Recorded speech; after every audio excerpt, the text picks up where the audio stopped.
네, 오세라비 방송입니다. 네, 페미니스트 정당이 우리나라에서 창당이 될 것 같아요. 네, 저는 우선 페미니스트 정당 창당을 환영합니다. 제가 왜 환영을 하냐면은요, 우리나라의 그 헌법 전문에 보면은 제8조에 정당의 설립은 자유이다. 그리고 복수 정당제를 허용한다. 이렇게 헌법에 보장된 권리예요. 네, 이제 2015년 8월 메갈리아 사이트가 만들어지고 난 이후에 페미니스트들이 이제 등장하면서 페미니스트 정당이라는 말이 나오긴 건 한 2016년 말에 이런 말이 나오기 시작했어요. 그래서 뭐 불꽃 페미 액션 뭐 이런 등등에서 뭐 페미당 창당 주비위라는 것을 만들어서 뭐 이렇게 준비를 하고 있었는데 페미당 창당 모임이라고 이제 정식으로 이렇게 보니까 페이스북에도 생겼고 여기저기서 발기인을 모집을 하더라고요. 예. 저는 이제 이게 정당 창당은 법적인 그 요건이 있거든요. 현재는 이제 뭐 창당 주비위원회라고 이제 되어 있죠. 이것은 법적 그 효력을 발생하는 그런 위원회가 아니에요. 창당 준비위원회 그 앞에 발기인들을 모으는 그런 거기 때문에 창당 준비위원회부터는 중앙선거관리위원회에 등록을 해야 돼요. 그리고 창당준비위원회가 발족이 되고 나면은 6개월 이내에 정식으로 정당을 창당을 해야 돼요. 만약에 6개월 이내에 정당을 창당하지 않으면은 무산됩니다. 예. 그리고 또 나중에 다시 또 시작해야 되죠. 예, 저는 이제 뭐 정당의 당원을 한 10년 조금 넘게 해서 정당 창당에 대해서 좀 잘 압니다. 뭐 창당되는 정당이 또 있어봤고 이렇기 때문에 이게 이제 정당 창당이 굉장히 쉬운 것 같지만은 또 굉장히 어려워요. 막상 이제 우리나라가 이제 이 정당을 누구나 다 설립할 수 있지만은 정당이라는 것은 의회 진출이 목표이거든요. 그러니까 그 선거라는 산을 계속 넘어야 돼요. 그리고 그 요건을 갖추기 위해서는 지금은 이제 페미당이 창당 주비위지만은 창당 준비위원회가 되려면은 우리 그 전국 그 16개 시도당에 100명 이상의 발기인을 모아야 돼요. 그러니까 뭐 사실 100명 이상 발기인 모으는 거야 뭐 어렵지 않죠. 지금 현재 이 페미니스트 계의 그 이 뭐 능력이나 이런 걸 보면 어렵지는 않지만 그 다음에는 이제 정식으로 정당을 창당을 하려면은 5개 시도당이 창당이 되어야 돼요. 그리고 당원 모집을 1000명 이상을 해서 이 당원 원서를 중앙선관위에 또 제출하고 중앙당이 설립하고 최소 5개 이상 시도당 그리고 5,000명 이상이 이제 당원이 필요하죠. 그러니까 이제 뭐 중앙당을 설립하려면 사무실도 얻어야 되고 이제 뭐 최소 5개 시도당을 하려면 사무실을 다 얻어야 되고 그 안에서 이제 그 책임자 다 이렇게 돼서 중앙선거관리위원회 정식으로 등록이 되는 거기 때문에 비용도 엄청 많이 들죠. 대개 뭐 한 4억 가까이 든다고 그래요. 저는 뭐 우리나라 페미니스트들 보면 뭐 4억 정도는 충분히 모을 수 있을 것 같아요. 지금 어떤 이런 추산으로 보면.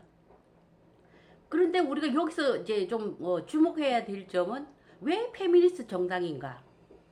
뭐 2016년 말부터 이런 말이 나오기 시작했지만은 그 우리나라 이 페미계를 보면 뭐 어떤 조직이든 마찬가지겠지만은 이 피라미드 형태로 되어 있거든요.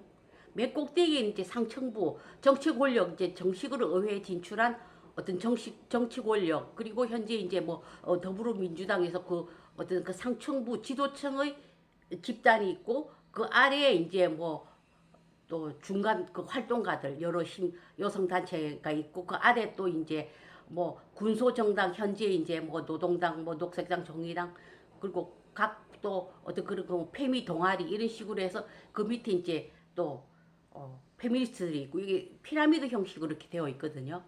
그런데 과연 이 복잡한 사실은 뭐 페미니스트들하고 다 같지가 않거든요 이게. 그리고 현재 지금 페미니스트 정당 창당을 주도하는 모임은 노동당 출신으로 알고 있어요. 그리고 그 전에 이제 또 이제 그 일련의 영패미들이 거기에 이제 이렇게 합류한 어떤 그런 셈인데, 뭐 저는 성공을 할지 안 할지는 장담은 못 하겠어요. 저도 뭐 정당에 창당하는 걸 이제 또 직접적으로 또 관여도 해봤기 때문에 당원 1000명 모으는 거 이거 쉽지 않거든요. 일일이 다 가입 원서 받아야 되고, 그리고 중앙선거관리위원회에서 이게 만약에 이게 뭐 엉터리거나 좀 이상하거나 불분명할 경우 다 골라냅니다. 그래서 최소한 1000한 2, 300명은 모아야 돼요. 그 중에 싹 추려내고 불분명한 인물들을 다 추려내고, 중앙선거관리위원회가 그렇게 만만한 곳이 아니거든요. 그래서 일단 그런 것도 쉽지가 않지만은, 저는 왜 제가 페미니스트 정당 창당을 환영을 하냐면은, 차라리 이럴 바에야 이렇게 페미들이 혼란을 주고 남녀 갈등을 일으키고 여성 우월주의를 외칠 것 같으면 차라리 창당을 해라. 창당을 해서 그쪽 페미당의 강령이 무엇인가, 당헌이 무엇인가, 당규가 무엇인가 저는 알고 싶어요. 핵심 정책이 무엇인가도 알고 싶어요. 설마 뭐 워마드처럼 뭐 99%의 남혐과 1%의 염산으로 만들어진 정당이다, 설마 그럴까요? 그러진 않겠죠. 그리고 우리는 여성 우월주의다 라고 말할까요? 그건 또 좀 지켜봐야 알겠죠. 여기서 또 이제 뭐 관전 포인트라고 그럴까? 남성 페미니스트들은 과연 여기에 할 수 있을까, 당원이?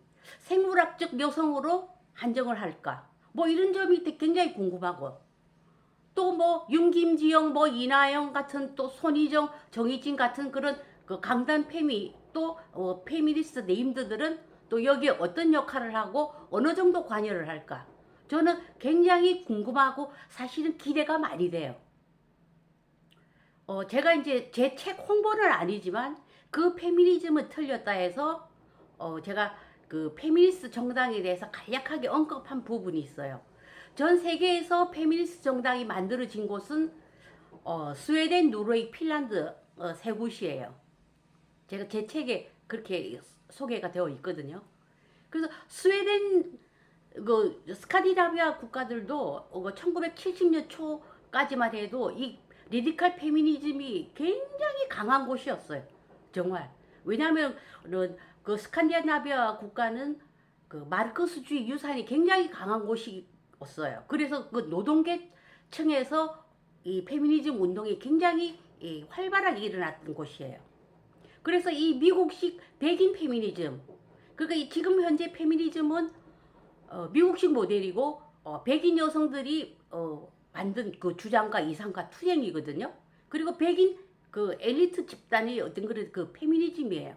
그런데 이 스칸디나비아 국가들은 조금 이제 양상이 다르죠. 왜냐하면 거기는 기반이 마르크스주의로 시작했고, 본질적으로 평등과 연대, 그 다음에 복지 혜택, 이런 것을 또 중요시 여기고, 또 연대를 중요시 여기고, 예, 그런 게 있어요. 그리고 이 스웨덴 페미니스트 당 같은 경우에는 2005년도에 창립이 되었고, 노르웨이는 2016년, 핀란드는 2015년 이렇게 창당이 되었어요. 예, 두 국가는 비교적 늦게 이렇게 되었죠. 그렇지만은 그 의회 진출은 하지 못했어요. 스웨덴 같은 경우에는 2005년도에 정당이 창당이 되었지만은 스웨덴에서 의회 진출을 못하고 그 유럽 의회 있잖아요. EU에서 비례대표로 의원 한 명이 탄생한 게 그게 유일한 거고, 노르웨이는 아직도 그 어떤 그런 그 의회 진출을 못했어요. 그런데 핀란드는 2017년에 시의원 한 명을 배출을 했어요. 페미니스트 정당에서. 그게 이제 유일한 어떤 그런 성과죠. 그러니까 그렇게 우리가 그 북유럽 쪽이 정말 그 남성과 여성이 평등하고 페미니즘 운동이 그렇게 일어나도 의회 진출은 정말 그 하늘의 어떤 그런 별따기죠. 그래서 그런 그 제가 이제 거기서 간략하게 소개해놨는데, 과연 이제 이 페미당 창당 모임을 로드맵을 보니까 2020년 3월 8일, 그러니까 3월 8일이 38 세계 여성의 날이거든요. 그때 이제 창당을 하고 2020년에 무슨 일이 있을까? 6월 달에 예, 총선거가 있죠. 그래서 뭐 아마 뭐 총선에서 후보를 낸다든지 어떤 그런 로드맵이 있겠죠. 뭐 저는 그 후보들 내는 거 저는 환영합니다. 그것은 대한민국 국민의 권리이고 정당 창당도 대한민국의 권리이고. 그래서 저는 이 사람들이 핵심 정책이 정말 궁금해요. 무엇을 내걸 것인가? 기존 스칸디나비아 국가들이 뭐 내건 그 페미니스트 정당들이 내건 것이냐? 뭐 저는 굉장히 궁금하고 알고 싶어요. 근데 이 스칸디나비아 국가들은 그 기존의 그 결혼 제도에 대해서 페미니스트들은 굉장히 그 많이 거부감을 이렇게 내요. 그래서 이제 그 동거 자녀들도 이제 정식 혼으로 이렇게 하고 어떤 그런 그 제도적인 그런 부분에 굉장히 좀 집중하는 그런 게 있어요. 그러면 과연 우리나라 페미니스트들은 어떤 정당을 만들까? 누가 참여를 할까? 그러면은 기존의 정의당이나 녹색당이나 있는 그 페미들은 과연 얼마나 합류를 할까? 대단히 저는 궁금하고 기대가 됩니다. 저는 아무튼 잘해보시기 바랍니다. 저는 제가 전부터 페미당 창당 환영한다고 누누이 밝혔거든요. 네. 정말 이렇게 혼란스럽고 이런 상황에서 차라리 창당을 해서 저는 정말 알고 싶어요. 정체성과 그들이 핵심 정책을. 네, 저는 뭐 잘 준비하시기 바랍니다. 저는 뭐 페미니스트 정당 창당 환영합니다. 네, 이상 오세라비였습니다.